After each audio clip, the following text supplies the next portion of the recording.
Hi everyone, this is Bonnie with Good Earth Spa, and I'm getting ready to do a restock batch on my breakfast bar soap. This is an unscented soap, so the first thing I have to do is grind down my oats, and this is just gonna take me a few minutes, so I'll get back to you when that's done. Cinnamon,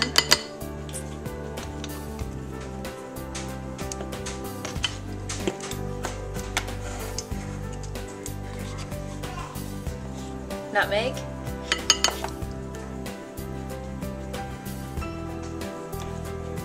and clove.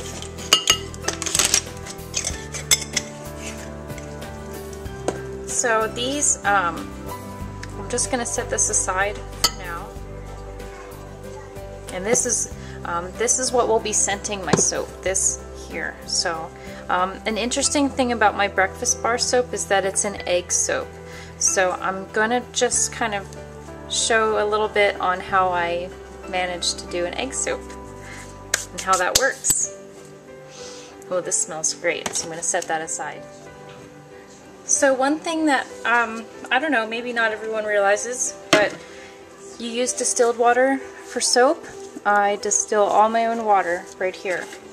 So I'm getting ready to measure out the amount of water that I need for my breakfast bar soap.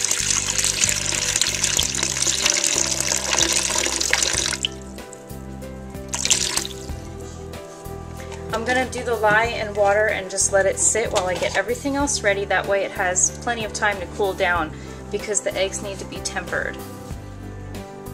So the first thing I want to do with the eggs, it would be preferable to get it right from the chicken, and these are from my chickens, but my chickens are in a molt, so these came from the refrigerator, so I need to get them, let them just sit in warm water until they get closer to room temperature.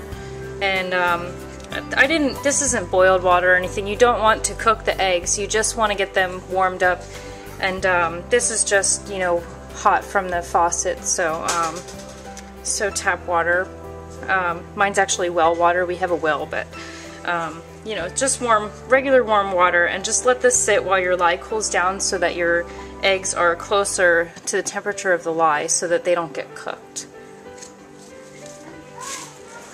So I have my own beeswax because I keep bees, and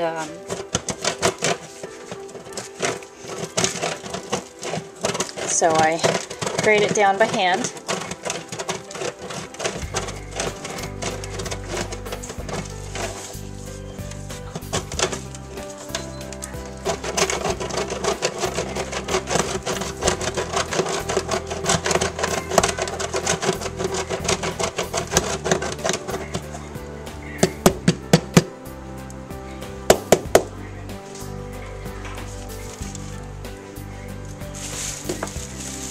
Okay. Oh, I have a little piece of raw beeswax back here too, in case you want to see what this looks like. I keep this in the kitchen. I don't know why. I think I just like to look at it. So I keep it on a little ledge there, and add this to what I had from the last time, and then weigh out what I need. So this is probably going to have to be a two-part video, so because this is actually going to be really long, but I've never filmed the making of this particular soap before, so be it.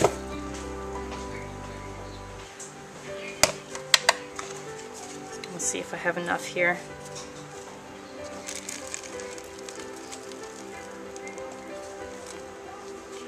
Let's just open this.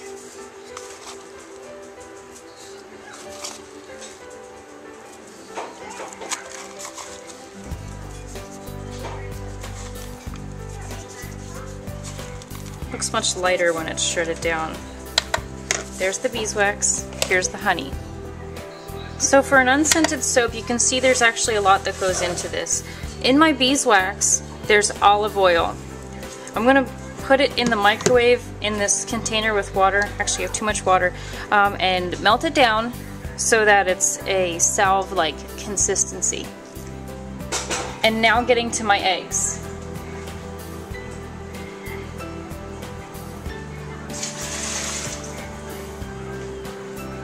The eggs must be separated. The yolks, I mean, are separated. So I'm going to put whites in one container and yolks in the other.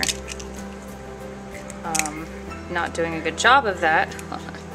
That's not the best separation, but there we go. Okay. The reason I'm doing this is because the composition of the yolk is fat, or mostly fat, and the composition of the white of the egg is mostly protein. So I want the protein on the water side, and I want the fat in with the oils. So there we go. My oils are all melted down now, so I'm going to add my eggs, and I'm going to blend them up immediately.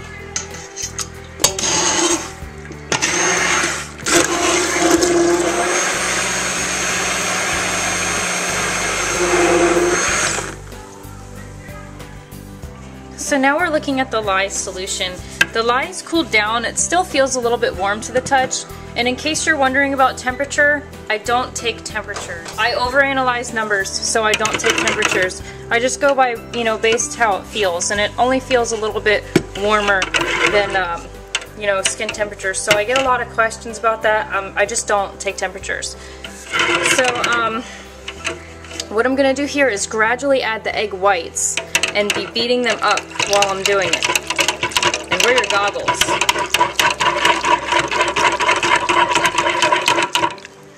And I'm just going to observe, because if the solution's too warm, it will cook the egg. But it's not too warm, so it's a little bit warm, so I'm going to add in some of this cold goat milk.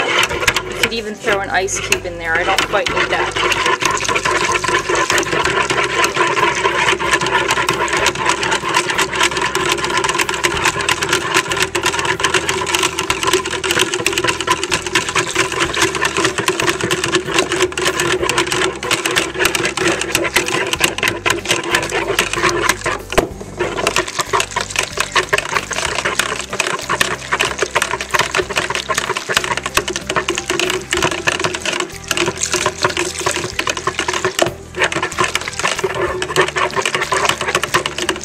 The color change you're seeing is a reaction with the proteins in the milk, and that's normal.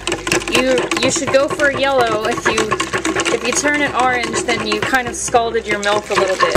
If it's a dark, like carrot color.